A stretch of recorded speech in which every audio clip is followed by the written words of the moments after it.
Hello friends, എല്ലാവർക്കും സ്വാഗതം പുതിയ വീഡിയോയിലേക്ക്. ഇന്ന് ഞാൻ വന്നിട്ടുള്ളത് നമുക്ക് ബ്രേക്ക്ഫാസ്റ്റ് ആയിട്ടും ലഞ്ചായിട്ടും ഡിന്നറൊക്കെ ആയിട്ട് കഴിക്കാൻ പറ്റുന്ന വളരെ ടേസ്റ്റി ആയിട്ടുള്ളൊരു ഐറ്റം ആയിട്ടാണ്.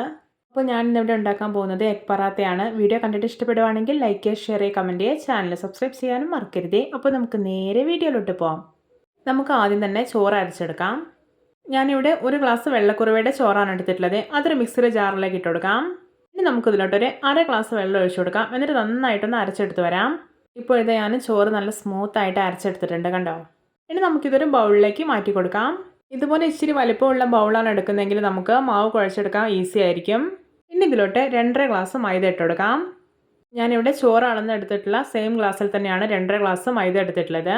ഇനി ഇതിലോട്ട് ആവശ്യത്തിന് ഉപ്പ് ഇട്ട് കൊടുക്കാം. ഇതിലോട്ട് 1.5 ടേബിൾ സ്പൂൺ ഓയിൽ ഒഴിച്ചു കൊടുക്കാം. ഇനി ഇതിലോട്ട് 1 ടേബിൾ സ്പൂൺ പഞ്ചസാര കൂടി ഇട്ട് കൊടുക്കുന്നുണ്ട്. ഇനി ഇത് നന്നായിട്ടൊന്ന് കുഴച്ചെടുക്കാം. ഇനി ഇതിലോട്ട് ഒട്ടും വെള്ളമൊന്നും ഒഴിക്കരുതേ. ചോറ് അരയ്ക്കുന്ന സമയത്ത് വെള്ളത്തിൻ്റെ അളവ് കറക്റ്റായിരിക്കാൻ പ്രത്യേകം ശ്രദ്ധിക്കണേ. വെള്ളം കൂടി പോവുകയാണെങ്കിൽ നമ്മൾ പ്രതീക്ഷിച്ച ഒരു കൺസിസ്റ്റൻസി ഒരു മാവിന് കിട്ടില്ല. ഈ ഒരു മാവ് ഉരുളയാക്കിയിട്ട് പരത്താൻ പറ്റുന്ന ഒരു പാകത്തിൽ കിട്ടണം. ഇപ്പോൾ ഇത് നന്നായിട്ട് കുഴച്ചെടുത്തിട്ടുണ്ട്. അപ്പോൾ ഇതിൻ്റെ മേലെ കുറച്ച് ഓയിൽ സ്പ്രെഡ് ചെയ്ത് കൊടുത്തിട്ട് നമുക്കിതൊരു ഹാഫ് അവർ റെസ്റ്റ് ചെയ്യാൻ വേണ്ടിയിട്ട് അടച്ചു വയ്ക്കാം. ഹാഫ് അവറിന് ശേഷം മാവ് ഇതാ ഞാനൊരു അത്യാവശ്യം വലുപ്പമുള്ള 6 ഉരുളയാക്കി എടുത്തിട്ടുണ്ട്. ഇനി ഓരോ ഉരുളയും മൈദയിൽ കോട്ട് ചെയ്തെടുത്തതിന് ശേഷം നമുക്കിത് പരത്തിയെടുക്കാം. അത്യാവശ്യം കനത്തിലും വലുപ്പത്തിലായിട്ട് തന്നെ പരത്തിയെടുക്കാം.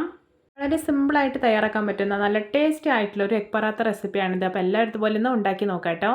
ഇതുപോലെ പരത്തിയെടുത്തതിന് ശേഷം നമുക്ക് ഈ ഒരു എൻഡിൽ നിന്ന് മറ്റേ എൻഡിലേക്കൊന്ന് ഇതുപോലെ നീളത്തിൽ റോൾ ചെയ്തെടുക്കാം. എന്നിട്ടിതാ ഇതുപോലെ ഒന്ന് റൗണ്ട് ഷേപ്പിൽ ചുറ്റിയെടുക്കാം. എന്നിട്ടിത് നല്ല കട്ടിയോടെ തന്നെ ഒന്ന് പരത്തിയെടുക്കാം. ഈ ഒരു എഗ് പറാത്ത ഉണ്ടല്ലോ, അത് അത്യാവശ്യം നല്ല കട്ടിയോടെ കഴിക്കുമ്പോഴാണ് നല്ല ടേസ്റ്റ് ഉണ്ടാവുന്നത്. ഇനി നിങ്ങൾക്ക് കട്ടിയുള്ള പറാത്ത ഇഷ്ടമില്ല എന്നുണ്ടെങ്കിൽ തിന്നായിട്ട് പരത്തിയിട്ട് ഉണ്ടാക്കിയെടുക്കാം. ഇത് നന്നായിട്ട് പരത്തിയെടുത്തിട്ടുണ്ട്. ഇനി നമുക്കിത് മാറ്റി വയ്ക്കാം.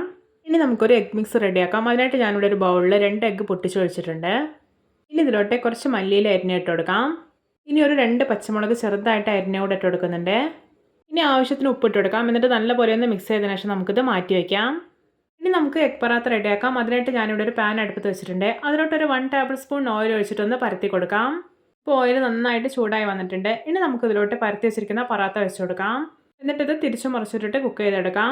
ഇതിൻ്റെ 2 ഭാഗവും ചെറുതായിട്ടൊന്ന് മൊരിഞ്ഞ് വരണം. ഒരു മീഡിയം ഫ്ലെയിമിൽ വെച്ചിട്ട് കുക്ക് ചെയ്തെടുക്കണേ, കരിഞ്ഞു പോരുത്.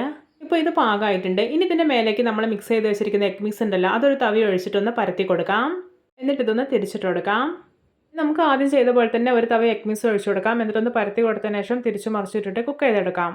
ഇപ്പോൾ ഇത് നമ്മുടെ എഗ് പറാത്ത നല്ല പെർഫെക്റ്റ് ആയിട്ട് തന്നെ റെഡി ആയിട്ടുണ്ട്, കണ്ടോ. ഇനി നമുക്കിത് തവയിൽ നിന്ന് എടുത്തു മാറ്റാം. ഇതാ നമ്മുടെ രുചികരമായ വെറൈറ്റി ആയിട്ടുള്ള എഗ് പറാത്ത റെഡി. നോക്കിയേ, ഇത് നല്ല ചൂടോടെ തന്നെ കഴിക്കണം കേട്ടോ, അപ്പോഴാണ് റിയൽ ടേസ്റ്റ് ഉണ്ടാവുന്നത്.